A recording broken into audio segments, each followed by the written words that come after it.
મિત્રો, કેમ છો બધા? મજામાં? વેરી ગુડ, સરસ. આપ સર્વેનું હાર્દિક સ્વાગત છે મારી યુટ્યુબ ચેનલ આંબલિયા અભિષેક પર.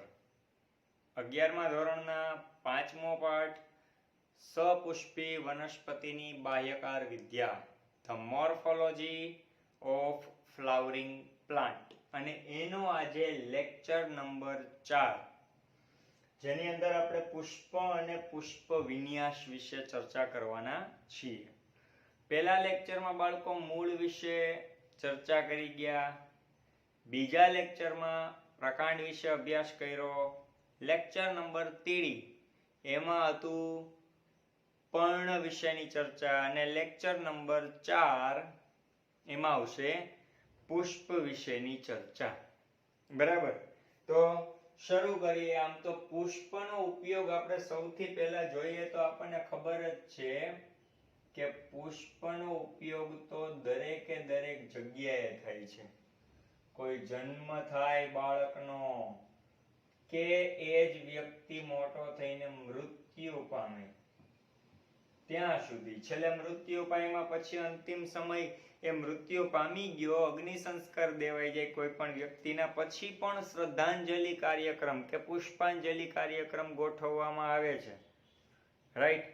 તો સુખ, દુઃખ, લાગણી, પ્રેમ, નાગણી નહીં હો, લાગણી, સુખ, દુઃખ, પ્રેમ, લાગણી, પ્રેમ, એની તો વાત જ નથી કરવી ભાઈ. હવે તો અત્યારના સમયમાં જો ઓલા ભાઈ દિવસો, rose day, propose day, rose day, rose એટલે ગુલાબ, ગુલાબનું પુષ્પ દે, બરાબર. પણ પુષ્પનો સંબંધ છે એ માનવ જાતિ સાથે ઘનિષ્ઠ રીતે જોડાયેલો છે, પણ આપણે એમાં પડવું નથી. બરાબર, ચાલુ કરીએ આપણો સરસ મજાનો ટોપિક પુષ્પ વિન્યાસ અને પુષ્પ વિશેનો. ભાઈ, દાંતની ગોઠવણી દંત વિન્યાસ કહેવાય, પર્ણની ગોઠવણી પર્ણ વિન્યાસ કહેવાય, શિરાની ગોઠવણી શિરા વિન્યાસ કહેવાય, શાખાની ગોઠવણી શાખા વિન્યાસ કહેવાય. તો પુષ્પની ગોઠવણીને હું પુષ્પ વિન્યાસ કહું તો તમને કઈ વાંધો નહીં ને? નો જ હોવો જોઈએ વાંધો. બરાબર, કારણ કે પુષ્પની ગોઠવણીને પુષ્પ વિન્યાસ કહેવાય. તો પુષ્પ વિન્યાસમાં આપણે પહેલો ટોપિક કયો લખી શકીએ? ઇન શોર્ટ, તો કે પુષ્પોની ગોઠવણી. લખવામાં ભૂલ થાય ને, પુષ્પા લખાઈ જાય ને. બીજું, પુષ્પની ગોઠવણીને પુષ્પ વિન્યાસ તો કહેવાય, પણ પરફેક્ટ બાયોલોજીમાં કેવું હોય તો એને આપણે એન્થોટેક્સીના નામથી ઓળખી શકીએ. આ તમારી બુકમાં શબ્દ નથી, લખી નાખવો. રેડી? પુષ્પની ગોઠવણી એટલે પુષ્પ વિન્યાસ, અને એન્થોટેક્સીના નામથી એ ઓળખી શકાય છે. જોઈએ આગળનો પોઈન્ટ. બીજું, તમારી બુકમાં એક એવું ક્યાંક વાક્ય લખેલ છે શરૂઆતમાં કે પ્રકાંડનો અગ્રીય વર્ધનશીલ પ્રદેશ, અગ્રીય વર્ધનશીલ પ્રદેશ એ પુષ્પીય વર્ધનશીલ પ્રદેશમાં રૂપાંતરણ પામે છે અથવા પરિણમે છે. પહેલું તો તમને આવ્યું વર્ધનશીલ પ્રદેશ ક્યાં હોય. બાળકો, આપણે મૂળના 4 પ્રદેશ જોયા હતા, ખબર છે? પહેલા મૂળ ટોપ, પછી અમુક મિલીમીટરની લંબાઈ ધરાવતો વર્ધનશીલ પ્રદેશ. આ મૂળનો અગ્રભાગ એને કહેવાય મૂળાગ્ર. અને અહીંયા શું કીધું? પ્રકાંડનો અગ્રભાગ. એવી જ રીતે જમીનની અંદર તો મૂળ તંત્ર, પણ પ્રકાંડની વાત કરીએ અને પ્રકાંડનો જે અગ્રભાગ છે એને આપણે કહેવાય પ્રકાંડાગ્ર અથવા પ્રરોહાગ્ર. શું કહેવાય? પ્રરોહાગ્ર. હંમેશા માટે યાદ રાખજો, મૂળનો અગ્રભાગ મૂળાગ્ર અને પ્રકાંડનો અગ્રભાગ પ્રકાંડાગ્ર અથવા પ્રરોહાગ્ર. એ બે જગ્યાએ હંમેશા માટે એક જ પેશી હોય. કઈ પેશી? વર્ધમાન પેશી. કઈ પેશી હોય? વર્ધમાન પેશી, અને ઈ પેશીનો પ્રદેશ એટલે કેવો પ્રદેશ કહેવાય? વર્ધનશીલ પ્રદેશ. હવે બીજું, દુનિયામાં શું એવી વનસ્પતિ કોઈ છે કે જેના મૂળની અંદર અથવા જમીનની અંદર એના પુષ્પ તૈયાર થાય?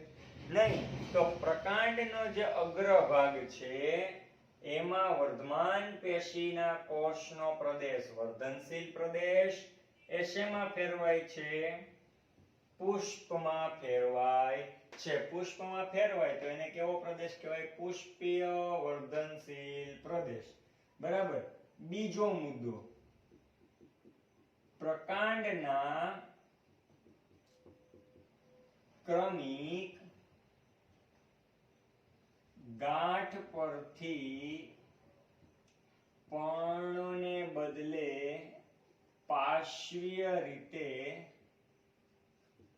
પુષ્પીય બહિરુદ ભેદો ઉદ્ભવે છે. બાળકો, આ જમીનની અંદર, એની અંદર તો મૂળ તંત્ર છે, આની વિશે વાત નથી કરવી. આગળ પ્રકાંડ, અને ગયા લેક્ચરમાં જોયું હતું કે પ્રકાંડ જ્યાં હોય એના ઉપર સરસ મજાની ગાંઠ આવેલી હોય. ગાંઠમાંથી શું ઉદ્ભવતું હોય? પર્ણ. અને કલિકા હોય એને કક્ષકલિકા કહેવાય. કક્ષકલિકા શેમાં રૂપાંતર થાય? શાખા. જો ગાંઠમાંથી પર્ણ ન ઉદ્ભવે તો ત્યાં શું ઉદ્ભવતું હોય? પુષ્પ. સરસ મજાનું પુષ્પ ઉદ્ભવી જાય. ખ્યાલ આવી ગયો? રેડી? ઓકે. અને બહાર તરફ નીકળે એટલે એને શું કહેવાય? બહિરુદ ભેદ. બીજું, પાર્શ્વીય રીતે એટલે કેવી રીતે?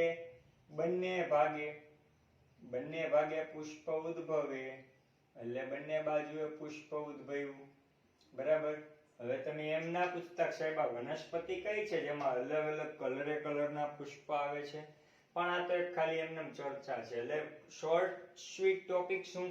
પ્રકાંડમાં ગાંઠમાંથી પર્ણ ઉદ્ભવે એની જગ્યાએ, પર્ણની જગ્યાએ ગાંઠમાંથી પુષ્પનો ઉદ્ભવ થાય છે. કાં તો પુષ્પ પ્રકાંડના અગ્રભાગે હોય, કાં તો પુષ્પ પ્રકાંડના ગાંઠ ભાગેથી તૈયાર થાય. અગ્રભાગે હોય, ખાસ તફાવત સમજજો. જો અગ્રભાગે હોય તો માત્ર ને માત્ર એક જ હોય. શું હોય? જો પુષ્પ અગ્રભાગે હોય, ક્યાં? તો કે અહીંયા, તો એક જ હોય. અને જો પુષ્પ ગાંઠમાંથી ઉદ્ભવેલું હોય તો એક જોડ હોય, એટલે કે પાર્શ્વીય હોય. કેટલા હોય? બે. કોઈ પણ વનસ્પતિ તમે જોશો, જો અગ્ર હશે તો એક હશે, પાર્શ્વીય હશે તો ગાંઠમાંથી ઉદ્ભવ્યું હશે, અને બે હશે. રેડી? આમ પુષ્પ અગ્રભાગે ઉત્પન્ન થાય છે કે ગાંઠમાંથી પાર્શ્વીય ભાગે ઉત્પન્ન થાય છે? એ ઉત્પન્ન ક્યાંથી થાય છે એના આધારે પુષ્પના પ્રકાર પડ્યા. શું પડ્યા? પ્રકારો. બરાબર. પુષ્પ વિન્યાસના પ્રકારો. સોરી, વિન્યાસ એટલે ગોઠવણી. જોઈએ આગળ. પ્રરોહાગ્રમાં પુષ્પ પરિણમે ત્યારે હંમેશા એકાંકી જ હોય છે. પ્રરોહાગ્ર એટલે મૂળનો અગ્રભાગ, આને કહેવાય મૂળાગ્ર. બરાબર. અને આ પ્રરોહનો અગ્રભાગ એટલે આને કહેવાય પ્રરોહાગ્ર. જો પ્રરોહના અગ્રભાગમાં પુષ્પ તૈયાર થાય તો પુષ્પ હંમેશા માટે કેવું હોય? એકાંકી, એટલે એક જ હોય. આ મગજમાં રાખવું. હવે આગળ. બરાબર. પુષ્પ વિન્યાસ વિશે આપણે ચર્ચા કરીએ છીએ. તો પુષ્પ વિન્યાસના કેટલા પ્રકાર છે? બે પ્રકાર છે.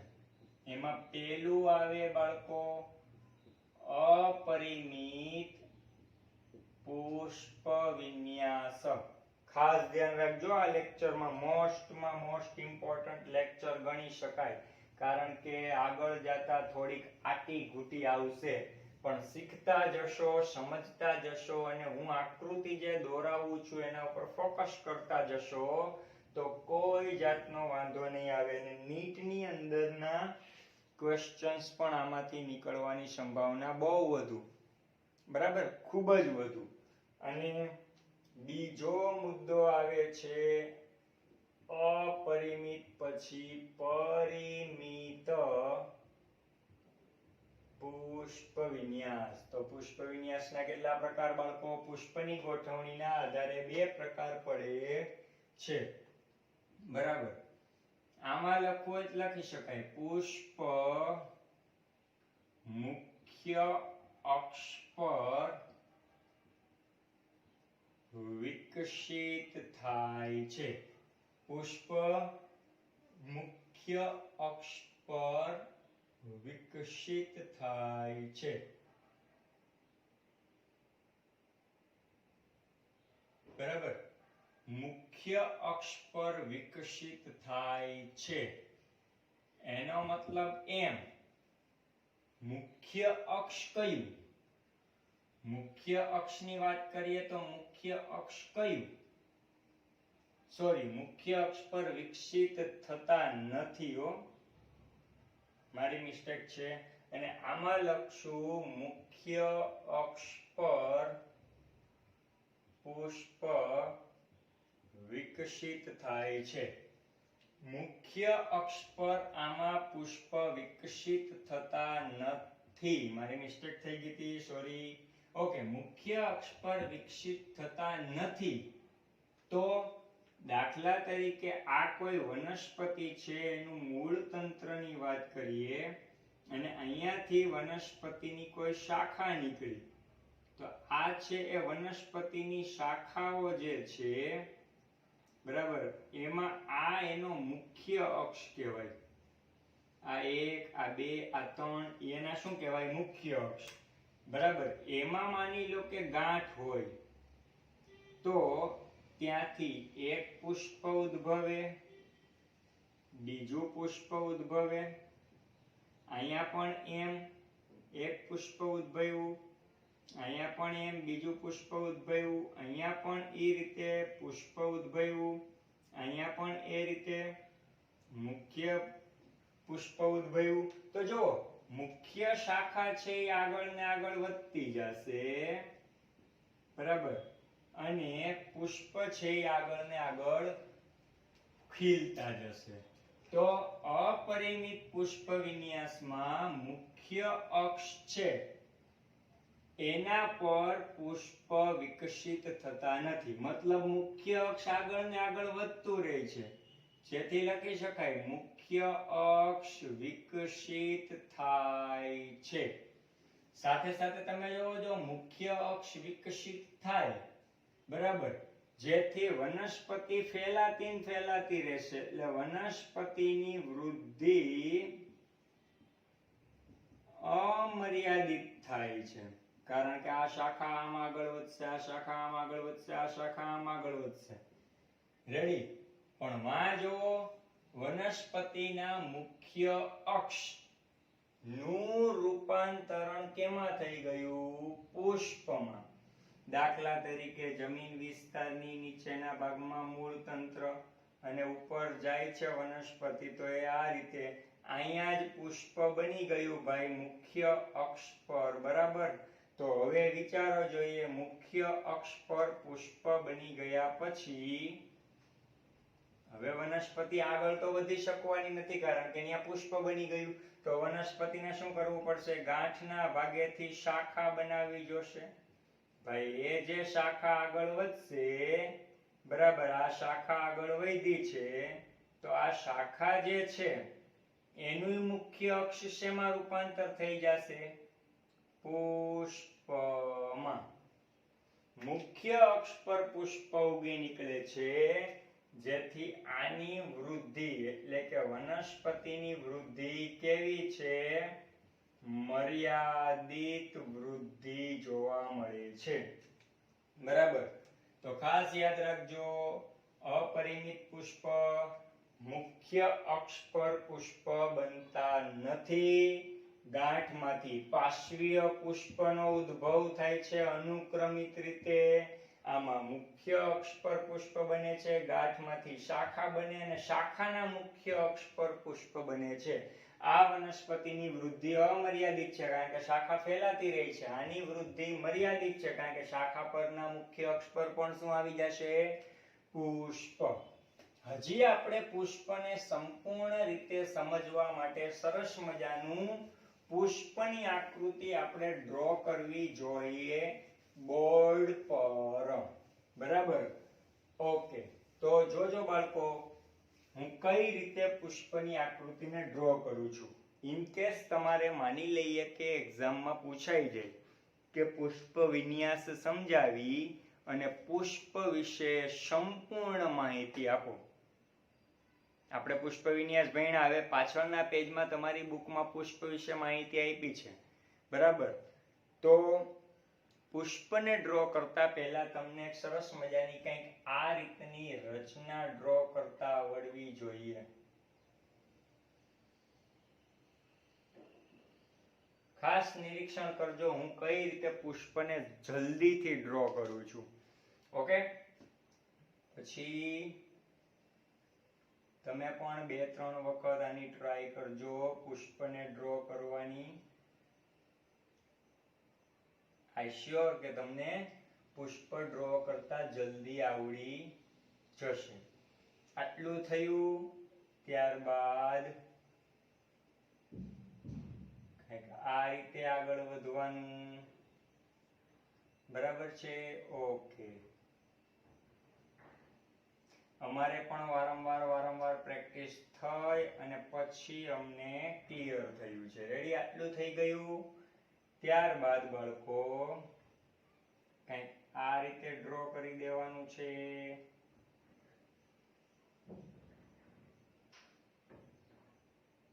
ખ્યાલ આવ્યો? ઓકે, આટલું ક્લિયર થઈ ગયા બાદ, ઓકે, વેઇટ 1 મિનિટ પ્લીઝ.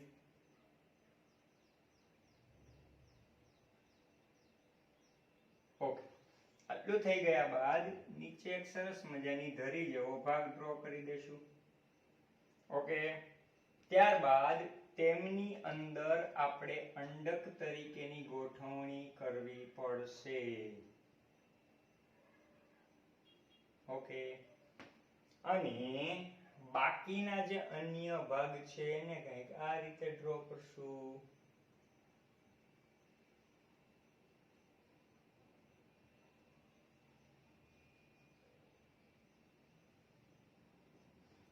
ચાલો, સરસ મજાનું પુષ્પ આપણું તૈયાર થઈ ચૂક્યું છે. બરાબર છે?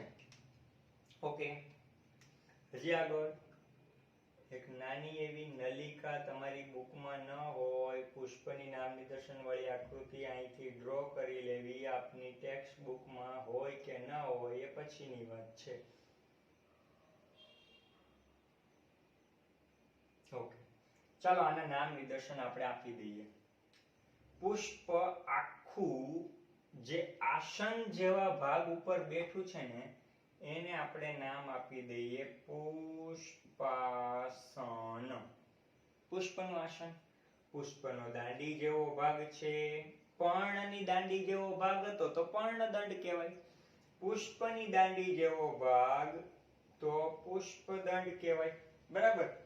પછી પુષ્પ જ્યારે કળી અવસ્થામાં હોય ત્યારે રક્ષણ કરતા હતા એ છે વજ્ર ચક્ર. અને પુષ્પની રંગબેરંગી પાંખડીઓ છે એને આપણે નામ આપશું દલ ચક્ર. બાકીના જે ભાગ છે ઉપરના ચારે એને આપણે નામ આપશું પુંકેસર ચક્ર. ફરતી બાજુથી જોડાઈને ચક્ર બનાવીને કહેવાય પુંકેસર ચક્ર. વચ્ચે દોરી જેવો ભાગ જે જોવા મળે છે એને કહેવાય પરાગવાહિની. બરાબર છે? અને બ્લુ કલરની રચના જે છે ફરતી બાજુ બ્લુ કલરની અહીંયા સુધી નીચેની એને આપણે નામ આપશું બીજાશય. અને સૌથી અંદરની રચના છે એમને નામ આપશું અંડક.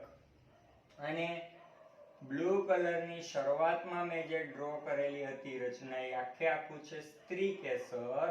આખું બ્લુ કલરનું અને એની અંદરની રચનાને નામ આપશું બાળકો સ્ત્રીકેસર.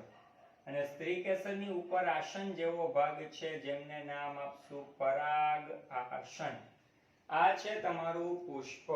જેમ પર્ણની અંદર પર્ણની અંદર દંડ હાજર હોય તો એને સદંડી પર્ણ કહેતા, અને દંડ ગેરહાજર હોય તો અદંડી પર્ણ કહીએ. એમ પુષ્પની અંદર પણ નીચેનો દંડ હાજર હોય તો સદંડી પુષ્પ, અને દંડ ગેરહાજર હોય તો અદંડી પુષ્પ કહેવાય. રેડી? હવે તમારા માટે ઇમ્પોર્ટન્ટ પોઈન્ટ સ્ટાર્ટ થાય છે. ખૂબ એટલે ખૂબ ધ્યાન રાખવું. રેડી? હું ખાલી ટોપિક જ લખતો જઈશ અને બોલીને એને સમજાવતો જઈશ, એટલે મગજને ખૂબ ઠેકાણે રાખવું. કે ખંજોળ બંજોળ આવતી ખંજવાળી બેહી જાવ હરખા વ્યવસ્થિત, પછી હલતા નહીં. રેડી? લેક્ચર પૂરો થાય ત્યાં સુધી. ઓકે, આ છે પુષ્પ. જેમ વનસ્પતિનું રસોડું તરીકે ઓળખાય પર્ણ, તેમ વનસ્પતિનું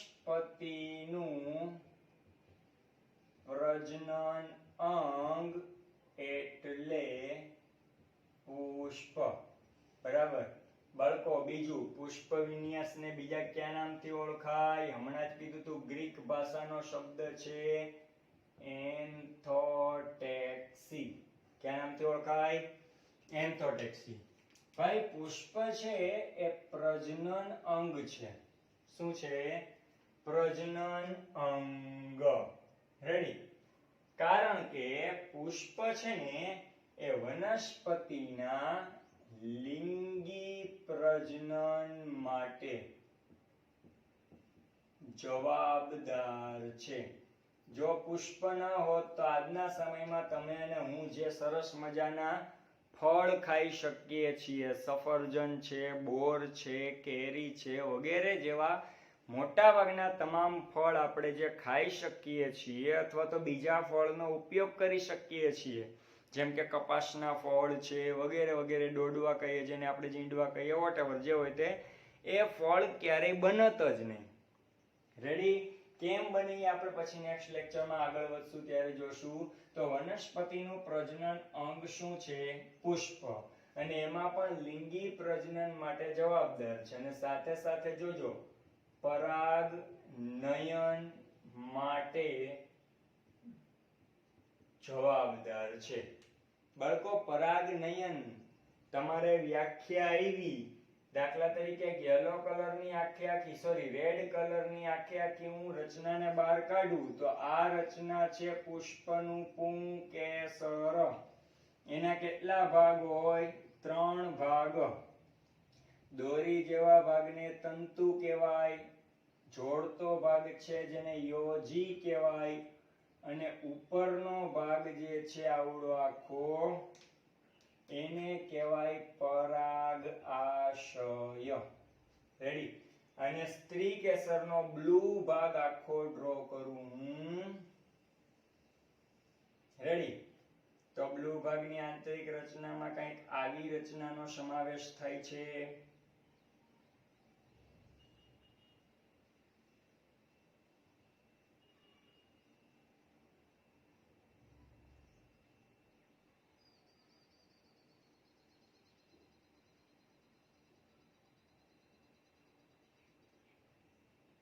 શું આવતી નાનપણમાં વ્યાખ્યા?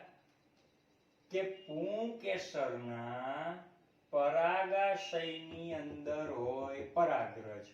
એ પરાગરજ સ્ત્રી કેસરના આ ભાગને કહેવાય પરાગ આસન. સ્ત્રી કેસરના પરાગ આસન પર જવાની ક્રિયાને કહેવાય પરાગનયન. શું કહેવાય? ગરમી બહુ છે બાળકો આજે, અને પંખો ચાલુ કરી શકાય એમ છે નહીં, નહીંતર તમને વિડીયોની અંદર થોડું ડિસ્ટર્બન્સ થાય, અવાજ વધારે આવશે, પવનનો અવાજ વધારે આવે, એટલે કંઈ વાંધો નહીં, તમારા માટે એટલું તો કુરબાન છે, બીજું શું. બરાબર કે ભાઈ પુંકેસરના પરાગાશયની પરાગરજ સ્ત્રી કેસરના પરાગ આસન પર જવાની ક્રિયાને કહેવાય પરાગનયન. જો પુષ્પ ન હોત તો પરાગનયનની ક્રિયા ક્યારેય શક્ય બનત નહીં. બીજું, પુષ્પની મુખ્ય ધરીને પુષ્પદંડ કહે છે. આમ યાદ ન રહી તો શું યાદ રાખવું? પુષ્પનો દાંડી જેવો ભાગ જેને કહેવાય પુષ્પદંડ. જો દાંડી જેવો ભાગ હોય તો સદંડી પુષ્પ, અને ન હોય દાંડી જેવો ભાગ તો એને કહેવાય અદંડી પુષ્પ. રેડી? એટલે પુષ્પની દાંડી જેવા ભાગને આધારે પણ પુષ્પના કેટલા પ્રકાર પડ્યા? 2. દાંડી જેવા આધારે પુષ્પદંડના આધારે 2, સદંડી અને અદંડી પુષ્પ. એવી જ રીતે બાળકો પુષ્પ કોઈ પણ હોય તેમાં 4 ચક્રની હાજરી હોય છે, જેને બહારથી અંદર તરફ જતા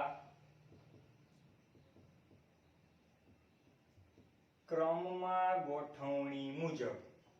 જો પુષ્પને બહારથી અંદર તરફ જઈએ તો 4 ચક્રની હાજરી હોય. આ ચારેયને મેં તમને જે ક્રમ કીધો છે એ જ યાદ રાખજો. કયો? બહારથી અંદર તરફનો. બહારથી અંદર તરફ જઈએ તો પહેલા આવે વજ્ર ચક્ર, બીજું આવે દલ ચક્ર, ત્રીજા નંબરનું અંદર તરફ જઈએ તો આવે પુંકેસર ચક્ર, અને ચોથા નંબરનું આવે છે સ્ત્રીકેસર ચક્ર. રેડી? ઓકે બાળકો, વજ્ર ચક્ર છે ને એ લીલા રંગનું હોય. કેવું? લીલા રંગનું. પણ જોજો એનામાં હરિત દ્રવ્ય હોય નહીં, જેથી વજ્ર ચક્ર પ્રકાશ સંશ્લેષણ કરતું નથી. તો કરે શું? તો કે વજ્ર ચક્ર કળી અવસ્થામાં પુષ્પનું રક્ષણ કરે છે. આ વાત થઈ વજ્ર ચક્રની. ત્યારબાદ દલ ચક્ર, તો કે એ હંમેશને માટે રંગબેરંગી હોય. કરેણનું દલ ચક્રની વાત કરીએ, દલ ચક્ર એટલે પાંદડી, તો પીળા રંગની હોય, ગુલાબી રંગની હોય. ગુલાબની વાત કરીએ તો અલગ અલગ રંગ હોય. દરેક પુષ્પમાં અલગ અલગ રંગ હોય. અને સાથે સાથે સુગંધિત દ્રવ્ય પણ ધરાવતા હોય, જેથી કીટકોને પોતાની તરફ આકર્ષિત કરી અને પરાગનયનની ક્રિયા આગળ વધારે. પણ બાળકો, દલ ચક્ર અને વજ્ર ચક્ર આ બંને ચક્રની વાત કરીએ તો એ છે, એનું નામ સહાયક ચક્રો કહેવાય. શા માટે સહાયક ચક્ર કહેવાય? કારણ કે તે પુષ્પ દ્વારા પ્રજનનમાં ભાગ ભજવતા નથી. હા, પ્રજનનની પ્રક્રિયાને ઝડપી કરવા માટે કીટકોને આકર્ષિત કરે, સુગંધ દ્વારા એને પોતાની તરફ ખેંચે છે, અને વજ્રચક્ર પુષ્પ કળી હોય ત્યારે એનું રક્ષણ કરે. એ બધી વાત ઠીક છે, પણ એ ઉદ્દીપક તરીકે કામ કરે છે. પ્રક્રિયામાં ભાગ લેતા નથી, પ્રક્રિયાને સરળ અને ઝડપી કરે છે. જ્યારે પુંકેસર ચક્ર છે એ પુષ્પનું નર પ્રજનન અંગ છે, જ્યારે સ્ત્રી કેસર એ પુષ્પનું માદા પ્રજનન અંગ છે. રેડી? એટલે આ બંને ચક્ર દ્વારા, કયા? પુંકેસર અને સ્ત્રી કેસર, એ આવશ્યક ચક્ર કહેવાય. અથવા તો પુષ્પના પ્રજનન ચક્રો કે પ્રજનન અંગ કહેવાય કે જો પુષ્પની અંદર નર પ્રજનન અંગ તરીકે પુંકેસર ન હોત અને માદા પ્રજનન અંગ તરીકે સ્ત્રી કેસર ન હોત તો આ બંનેની મદદથી પ્રજનનની ક્રિયા શક્ય બનત નહીં. પણ પ્રજનન ક્રિયા શક્ય ક્યારે બને છે તો કે એના માટે આવશ્યક ચક્ર ફરજિયાતપણે પુષ્પમાં કયા હોવા જોઈએ? પુંકેસર અને સ્ત્રી કેસર. આ માદા લિંગ છે અને આ નર લિંગ છે. બરાબર. હજી આગળ જોજો. નર માટે બાયોલોજીમાં નિશાની આવી છે અને માદા માટે બાયોલોજીમાં નિશાની આવી છે. અને ઉભયલિંગી હોય કે જેની અંદર નર અને માદા બંનેના લક્ષણો એના માટે નિશાની બાયોલોજીમાં આવી છે. રેડી? તો આટલું તમારે યાદ રાખવાનું છે. આ પેલા પુષ્પમાં 4 ચક્ર, બહારથી અંદર તરફ જતા વજ્ર ચક્ર, દલ ચક્ર, પુંકેસર અને સ્ત્રી કેસર. બરાબર. 4 ચક્રના નામ થઈ ગયા. પછી એનામાં 2 ચક્ર સહાય કરે છે, પ્રજનન પ્રક્રિયામાં ભાગ લેતા નથી અને આ ફરજિયાત પ્રજનન પ્રક્રિયા આના વગર શક્ય બનતી નથી. એટલે જે સહાય કરે છે એને કહેવાય સહાયક ચક્ર અને જેની ફરજિયાત જરૂરિયાત છે એને કહેવાય આવશ્યક એટલે જરૂરી ચક્ર અથવા પ્રજનન ચક્ર અથવા પ્રજનન અંગો. બરાબર. નર માટેની નિશાની અત્યારથી લખી લેજો, માદાની નિશાની અને ઉભયલિંગીની નિશાની. તમને એમ થાય છે દુનિયામાં એવું કયું પ્રાણી છે તો કે ભાઈ દાખલા તરીકે અળસિયું. એક અળસિયાનું વૈજ્ઞાનિક નામ ફેરીટીમા પોસ્થુમા અને ફેરીટીમા લુમ્બ્રિક્સ છે. બરાબર. તો અળસિયું છે એની અંદર નર અને માદા બંનેના લક્ષણો છે. જ્યારે અળસિયું ભણશું ત્યારે એની ચર્ચા કરશું. બરાબર. નર માટે આ, માદા માટે આ નિશાની, જ્યારે ઉભયલિંગી માટે આવી નિશાની વખણાય છે. બરાબર. હવે ઘણા પુષ્પ એવા હોય, કેવા તો કે વજ્ર ચક્ર અને દલ ચક્ર અલગ ન હોય. ઘણા પુષ્પ એવા હોય કે જેમાં વજ્ર ચક્ર અને દલ ચક્ર અલગ ન હોય તો તેને પરિપુષ્પ ચક્ર કહે છે. શું કહેવાય છે? પરિપુષ્પ ચક્ર મતલબ પેરીએન્થ. આનું ઇંગ્લિશ નામ યાદ રાખજો, આપણે એની સંજ્ઞા આવશે પી. પી એટલે પેરીએન્થ, પેરીએન્થ એટલે પરિપુષ્પ ચક્ર. અમુક પુષ્પમાં વજ્ર ચક્ર અને દલ ચક્ર અલગ નથી પડતા, એને કહેવાય પેરીએન્થ પુષ્પ. બરાબર. હજી આગળ અમુક પુષ્પને આપણે બાળકો દ્વિલિંગી પુષ્પ કહીએ અને અમુક પુષ્પને બાળકો આપણે એકલિંગી પુષ્પ કહીએ. દ્વિલિંગી એટલે શું તો કે જેની અંદર નર અને માદા બંનેના લક્ષણો. 1 મિનિટ હું જોઈ લઉં આવે છે કે નહીં રેકોર્ડિંગમાં. ઓકે, આવે છે, વાંધો નથી. નર અને માદા બંનેના લક્ષણ હોય.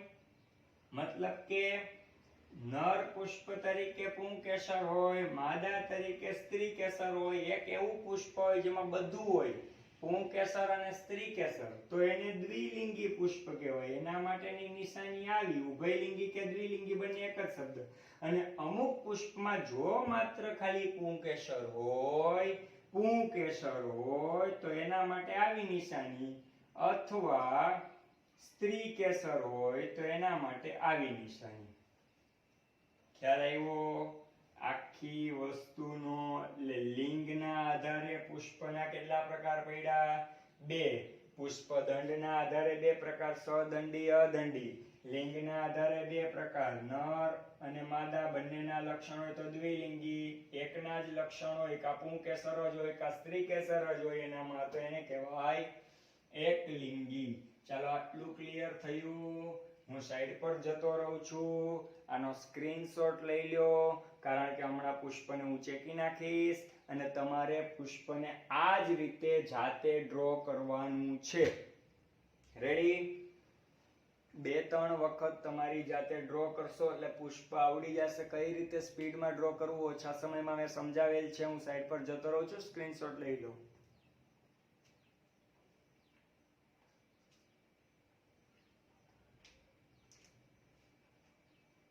ઓકે વિદ્યાર્થી મિત્રો, નેક્સ્ટ એના પછી છે પુષ્પને આંતરિક અને બાહ્ય રચનાથી જોઈએ તો કઈ કઈ રચનાઓ બીજી આપણને એની અંદર નિદર્શિત થાય, એના વિશે આપણે હવે થોડી ચર્ચા તરફ આગળ વધીએ. જેના નામ આવશે નિયમિત પુષ્પ, અનિયમિત પુષ્પ અને અસમમિતીય પુષ્પ. બરાબર? તો પહેલું આવે છે એમાં સમમિતિ અને બીજું આવે છે અસમમિતિ. સમમિતિ ધરાવતા પુષ્પ અને અસમમિતિ ધરાવતા પુષ્પ. સમમિતિ એટલે શું? બરાબર? સમમિતિ તો કે બે સરખા ભાગ થાય તેવા પુષ્પ. અને અસમમિતિ એટલે જે પુષ્પના બે સરખા ભાગ ન થાય તેવા પુષ્પ. રેડી? તો સમમિતિ છે એની અંદર આપણે ચર્ચા કરીએ. સમમિતિ, સમમિતિના કેટલા પ્રકાર આવ્યા બાળકો? 2. બરાબર? સમમિતિના 2 પ્રકાર. શું? પુષ્પ એની આંતરિક ભાગમાં જોવા મળતી કોઈ પણ ત્રિજ્યામાંથી બે સરખા ભાગમાં વિભાજિત થાય તો તેને નિયમિત પુષ્પ કહેવાય. બરાબર? આંતરિક કોઈ પણ ત્રિજ્યામાંથી બે સરખા ભાગમાં વિભાજિત થાય તો તેને નિયમિત પુષ્પ કહેવાય. બરાબર? જ્યારે નિયમિત અને બીજું અનિયમિત પુષ્પ લંબ ધરીએથી બે સરખા ભાગમાં વિભાજિત થાય તો તેને અનિયમિત પુષ્પ કહેવાય. બરાબર? હવે જો દંડના આધારે 2 પ્રકાર પડ્યા, સદંડી, અદંડી. લિંગના આધારે 2 પ્રકાર પડ્યા, એકલિંગી, દ્વિલિંગી અથવા ઉભયલિંગી. હવે એની કાપણીના આધારે 2 પ્રકાર પડ્યા. પુષ્પને કઈ રીતે કટ કરી શકાય છે? તો કે પુષ્પને જો બે સરખા ભાગમાં કટ કરી શકાય તો સમમિતિ, બે સરખા ભાગમાં કટ ન કરી શકાય તો અસમમિતિ. એમાંય બે સરખા ભાગમાં કઈ રીતે? જો કોઈ પણ ત્રિજ્યાના ભાગમાંથી સરખા ભાગે 2 ભાગમાં વિભાજિત કરી શકાય તો નિયમિત. દાખલા તરીકે બાળકો રાઈ, ધતુરો, મરચા વગેરે પુષ્પ છે એ કેવા છે? નિયમિત પુષ્પ. વગેરે વનસ્પતિના. ધતુરો જેનું વૈજ્ઞાનિક નામ છે દતુરા ફેસ્ટુઓસા. દતુરા ફેસ્ટુઓસા. રાઈ બ્રાસિકેસી કુળની વનસ્પતિ છે. મરચા, બરાબર, તીખા અને તમતમતા. ઓકે? અને જો ત્રિજ્યામાંથી 2 સરખા ભાગ થાય તો નિયમિત. લંબ ધરીએથી 2 સરખા ભાગ થાય તો એને કહેવાય અનિયમિત. એટલે ખાસ ધ્યાન રાખજો, ત્રિજ્યા નિયમિત, લંબ અનિયમિત. એમાં કોણ આવે? વાલ, વટાણા, ગુલમહોર વગેરે. બરાબર? હા, એની અંદર તમારી બુકમાં એક એક્ઝામ્પલ મને યાદ આવ્યું, કેશિયા પણ લખેલું હશે. ઓકે, તો આ વાત થઈ સમમિતિના આધારે, બે સરખા ભાગના આધારે પુષ્પના બે પ્રકાર, એક નિયમિત અને એક અનિયમિત. હવે ત્રીજું આવ્યું, મેઇન મુખ્ય ભાગ બીજો, અસમમિતિ. બરાબર, આમાં શું યાદ રાખશું આપણે? તો કે લંબ ધરીએથી બે સરખા ભાગમાં વિભાજન ન થાય તો તેને અનિયમિત પુષ્પ કહે છે. ભાઈ, પુષ્પના બે પ્રકાર આવ્યા વિભાજનના આધારે, સમમિતિ અને અસમમિતિ. સમમિતિમાં બે સરખા ભાગ થાય, આમાં બે સરખા ભાગ ન થાય. સમમિતિમાં બે સરખા ભાગ થાય પણ કેવા? ત્રિજ્યામાંથી બે સરખા ભાગ થાય તો નિયમિત, રાય ધતુરો મરચા. અને લંબ ધરીએથી બે સરખા ભાગ થાય તો અનિયમિત, વાલ વટાણા ગુલમોહર કેશિયા. અને અસમમિતિમાં બે સરખા ભાગ થતા નથી. ક્યાંથી? તો કે લંબ ધરીએથી બે સરખા ભાગમાં વિભાજન ન થાય તો એને કહેવાય અનિયમિત. એમાં એક્ઝામ્પલ્સ આવશે કેના નામની વનસ્પતિ. તો પુષ્પમાં આ જે વિભાગ પડ્યા એ કેના આધારે પડ્યા? વિભાજનના આધારે. જોજો હું કેવી રીતે અલગ અલગ કરું છું. પુષ્પદંડના આધારે, પુષ્પના લિંગના આધારે, પુષ્પના વિભાજનના આધારે, પછી પુષ્પના દરેક નામ નિદર્શનની વાત કરી, પુષ્પના 4 ચક્રની વાત કરી, સહાયક ચક્ર કયા, આવશ્યક અથવા પ્રજનન ચક્ર કયા, ચારેય ચક્રના કામ શું, પરાગનયનની વાત કરી, વગેરે વગેરેની ચર્ચા કર્યા પછી હવે પુષ્પના અન્ય પ્રકારો. પુષ્પના અન્ય પ્રકારોમાં કેવા કેવા પ્રકાર આવે? તો કે ત્રિઅવયવી, ચતુઅવયવી અને પંચાવયવી એવા પ્રકારો પણ હોય છે. આ હાવ ઈઝી છે. ત્રિઅવયવી, ચતુઅવયવી અને પંચાવયવી. ભાઈ, પુષ્પમાં કેટલા ચક્ર જોયા આપણે? 4. પહેલા વજ્ર ચક્ર, પછી અંદર દલ ચક્ર, બહારથી અંદર, પછી અંદર પુંકેસર ચક્ર, પછી સ્ત્રીકેસર ચક્ર. જો વજ્ર ચક્ર, દલ ચક્ર, પુંકેસર ચક્ર અને સ્ત્રીકેસર ચક્ર, ચારેય ચક્ર 3 ની સંખ્યામાં હોય તો ત્રિઅવયવી. 4 ની સંખ્યા હોય ચારેયની તો ચતુઅવયવી. વજ્ર ચક્ર, દલ ચક્ર, પુંકેસર ચક્ર, સ્ત્રીકેસર ચક્ર ચારેય 5 ની સંખ્યામાં હોય તો કહેવાય પંચાવયવી. ખ્યાલ આવ્યો? રેડી? ઓકે, આનો સ્ક્રીનશોટ લેવો હોય તો લઈ લો, પછી લખી લેજો.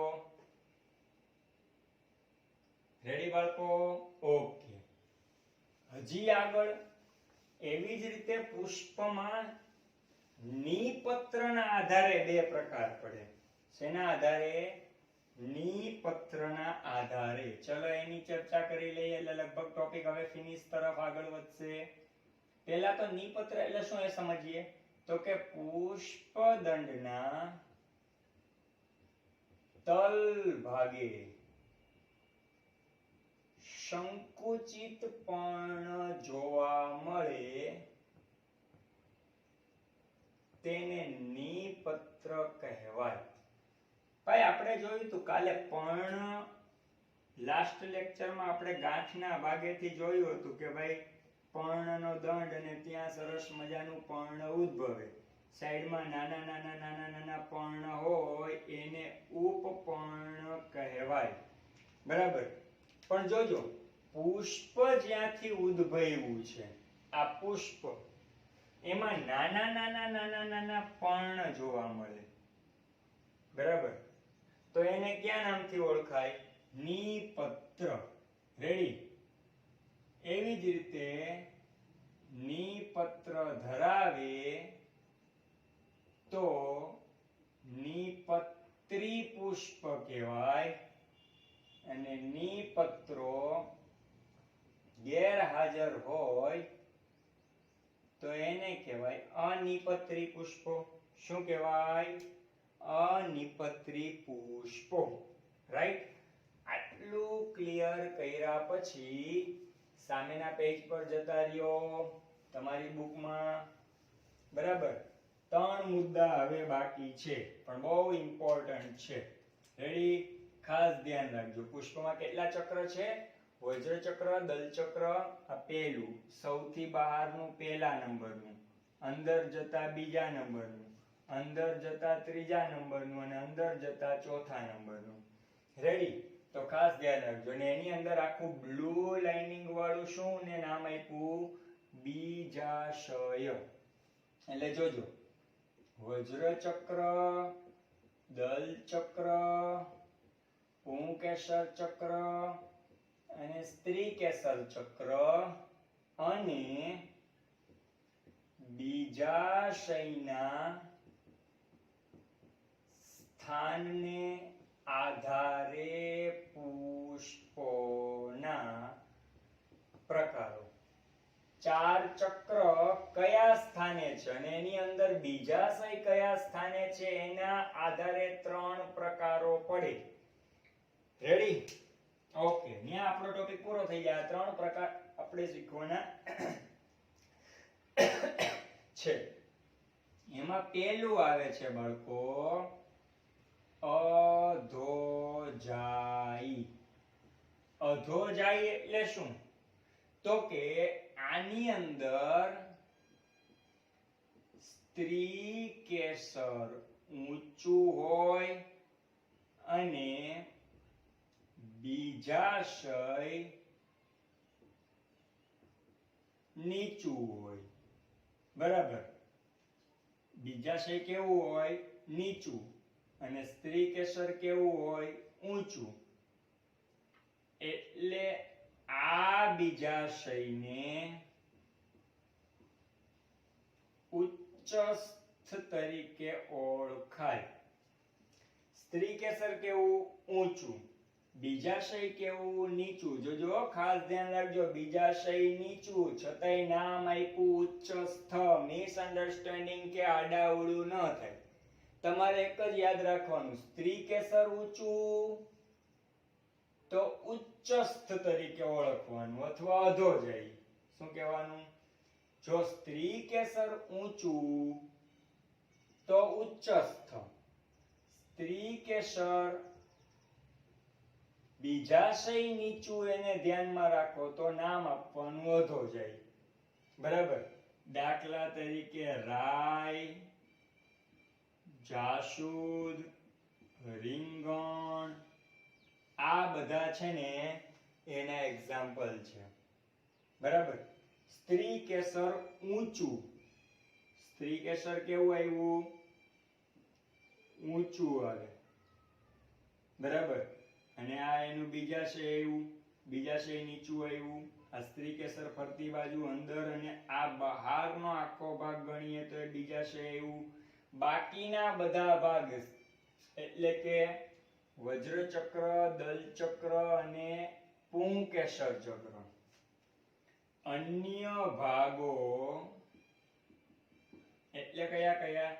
દલ ચક્ર, પુંકેસર ચક્ર, સ્ત્રીકેસર ચક્ર, એને તમારે ધ્યાનમાં લેવાના નથી. બરાબર? બીજા ભાગ બધા નીચે હોય.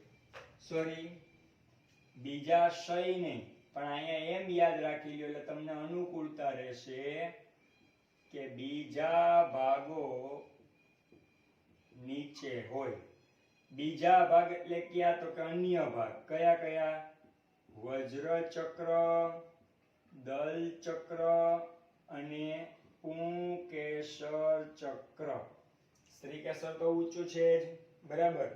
તો વજ્ર ચક્ર, દલ ચક્ર અને પુંકેસર ચક્ર. સ્ત્રીકેસર એમાં વજ્ર ચક્ર, દલ ચક્ર અને પુંકેસર એ બધા ભાગ ક્યાં હોય? નીચા.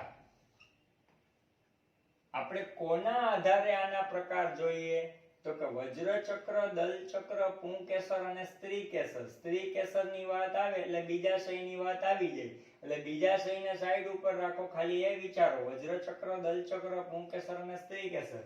આ ચારમાંથી સ્ત્રી કેસર જો નીચે હોય, અહીંયા ઊંચું આપ્યું છે બરાબર, સ્ત્રી કેસર ઊંચું હોય તો બીજાશય પણ ઊંચું જ હશે, સ્ત્રી કેસર નીચું હોય તો બીજાશય પણ નીચું હશે. ખાસ સમજજો, રેડી? એટલે સ્ત્રી કેસર ખાલી એક ઊંચું અને દલ ચક્ર, વજ્ર ચક્ર અને પુંકેસર નીચા. તો આને ડ્રો કરવું હોય તો કે સ્ત્રી કેસર એક ઊંચું, દલ ચક્ર અને વજ્ર ચક્ર અને પુંકેસર નીચા. પુંકેસર કંઈક આટલું એનાથી નીચા, અને વજ્ર ચક્ર પણ અહીં નીચે, દલ ચક્ર પણ નીચે હશે.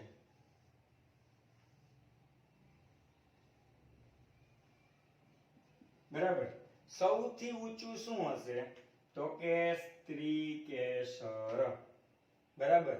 તમારે એક યાદ રાખવાનું, સ્ત્રી કેસર ઊંચું, બીજા ભાગો નીચા, એને કહેવાય અધોજાઈ.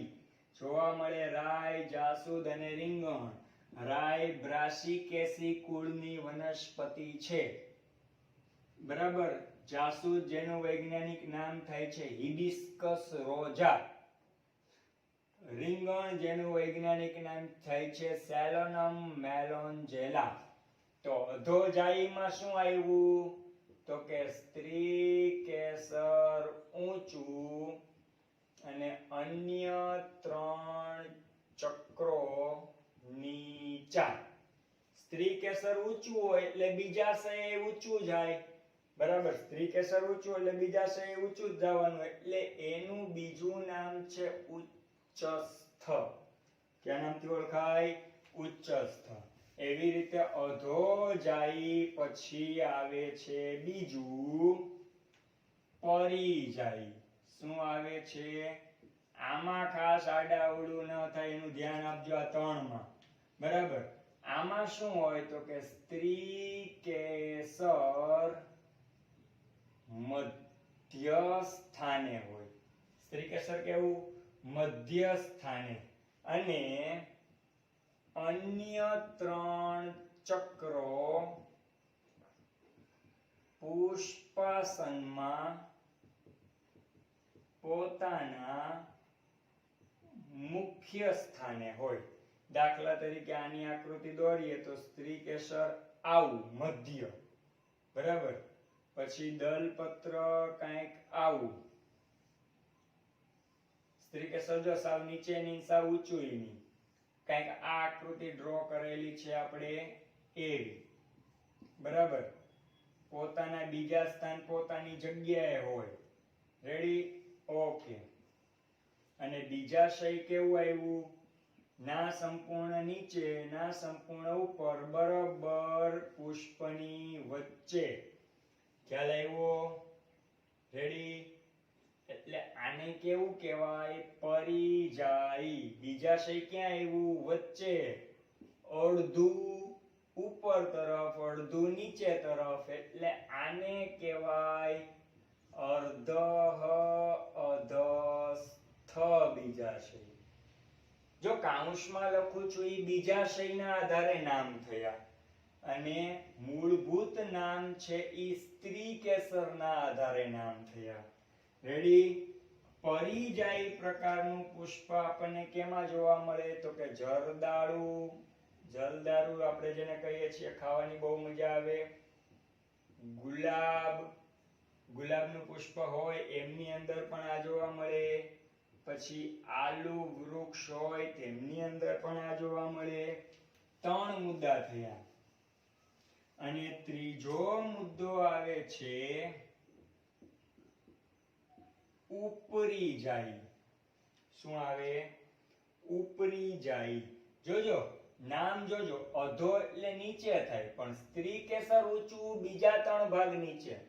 સ્ત્રી કેસર ઊંચું હોય એટલે બીજાશય પણ ઊંચું હોય, એટલે ઉચ્ચસ્થ કહેવાય. પરિજાઈ સ્ત્રી કેસર મધ્ય ભાગે હોય, અન્ય ત્રણ ચક્ર પોતાના સ્થાને હોય, અર્ધઃ અધસ્થ કહેવાય. જરદારુ, ગુલાબ અને આલુ વૃક્ષમાં જોવા મળે. ઉપરી જાય એમાં શું આવે? તો કે પુષ્પાસન સૌથી ઉપરના ભાગે હોય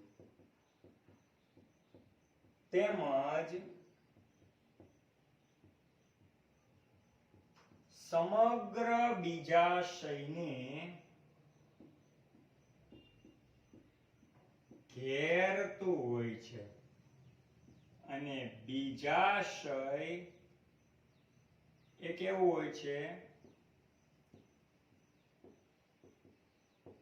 સૌથી નીચે બાકી બધા અન્ય ભાગો ઉપર હોય છે બાકી બધા અન્ય ભાગો ઉપર પણ બીજાશય નીચે એટલે એના આધારે આપણે એને કહીએ અધઃસ્થ જોજો અધોજાઈ સ્ત્રી કેસર ઊંચું એટલે નામ અધોજાઈ સ્ત્રી કેસર મધ્ય એટલે પરિજાઈ સ્ત્રી કેસર નીચે એટલે ઉપરી જાય સ્ત્રી કેસર નીચે તો બીજાશય નીચે સ્ત્રી કેસર ઉપર તો બીજાશય ઉપર એટલે ઉચ્ચસ્થ બીજાશય નીચે એટલે ઉપરી જાય અથવા અધઃસ્થ શું આવ્યું ઉપરના ભાગે સૌથી ઉપર બીજાશયને ઘેરતું હોય તો મતલબ સ્ત્રી કેસર કંઈક આવું હોય સૌથી નાની રચના અને ફરતી બાજુએ ઘેરાયેલા આવરણમાં જ આખે આખું આવું હોય પુષ્પનું આસન આ પુષ્પનું આસન છે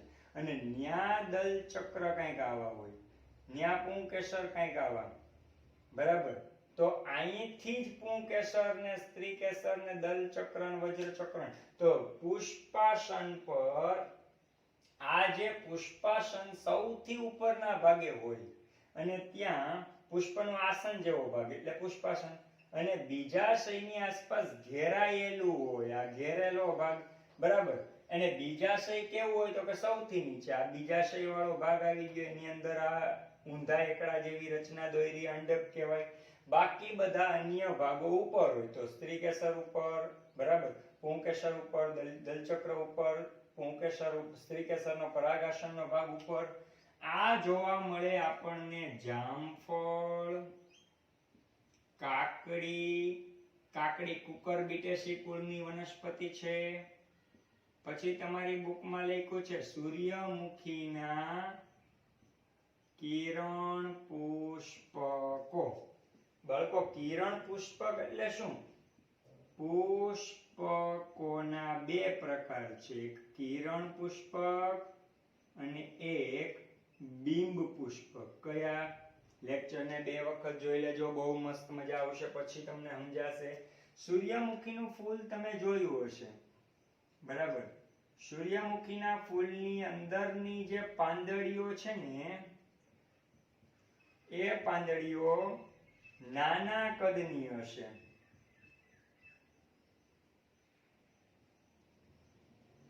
બરાબર કંઈક આવી સૂર્યમુખીનું ફૂલ તમે જોઈ લેજો બરાબર જોયું હશે અને કિનારી તરફની પાંદડીઓ છે ને એ કંઈક આવી હશે તો આ છે સરસ મજાનું સૂર્યમુખીનું ફૂલ છે તો જે કિનારીના પુષ્પ છે એને કહેવાય કિરણ પુષ્પકો અને મધ્યના એટલે કે કેન્દ્રના પુષ્પો છે એને કહેવાય બિંબ પુષ્પકો આ તમારી બુકમાં બંને શબ્દનું ક્લેરિફિકેશન આપ્યું નથી પણ લખી નાખજો એટલે ઇમ્પોર્ટન્ટ માહિતી માટે કામ લાગે સૂર્યમુખીના કિનારી તરફના પુષ્પને કિરણ પુષ્પક કહેવાય કિનારી કિરણ કિનારીએ બેઠી છે બરાબર કિનારીના પુષ્પ કિરણ પુષ્પક કહેવાય કેન્દ્રના પુષ્પ બિંબ પુષ્પક કહેવાય તો સૌપ્રથમ આપણે આજના લેક્ચરની અંદર કઈ માહિતી વાત કરી સાંભળજો પુષ્પ શું છે શા માટે મહત્વનું છે એના ભાગો કયા પુષ્પની આકૃતિ દોરી એના કયા કયા ભાગો કેવા કામ લાગે એના આવશ્યક ચક્ર જોયા બહારથી અંદર તરફ ચક્રની વાત આવી સદંડી પુષ્પ અદંડી પુષ્પ પુષ્પને કાપી શકાય એ પ્રમાણે નિયમિત અનિયમિત પુષ્પ બરાબર એટલે સમમિતિ અસમમિતિ અને પુષ્પમાં સ્ત્રી કેસરના આધારે અથવા બીજાશયના આધારે ત્રણ પ્રકાર: અધોજાયી, પરિજાયી અને ઉપરીજાયી. ફરી પાછું રિપીટેશન. અધોજાયી સ્ત્રી કેસર ઊંચું હોય, બાકીના ભાગ નીચા હોય. સ્ત્રી કેસર ઊંચું એટલે બીજાશય ઊંચું, એને કહેવાય ઉચ્ચસ્થ અથવા અધોજાયી. બરાબર. એના એક્ઝામ્પલ આપણે કયા કયા શીખ્યા? તો કે રાય, જાસૂદ અને રીંગણ. સ્ક્રીનશોટ પછી પાડવો હોય તો પાડી લેજો. રાય, જાસૂદ અને રીંગણ. બરાબર. સ્ત્રી કેસર ઊંચું તો બીજાશય એ ઊંચું. બીજાશય ઊંચું એટલે નામ ઉચ્ચસ્થ. સ્ત્રી કેસર ઊંચું એટલે નામ અધોજાયી. બીજું, સ્ત્રી કેસર મધ્ય ભાગે, બાકીના ચક્ર પોતાના સ્થાને.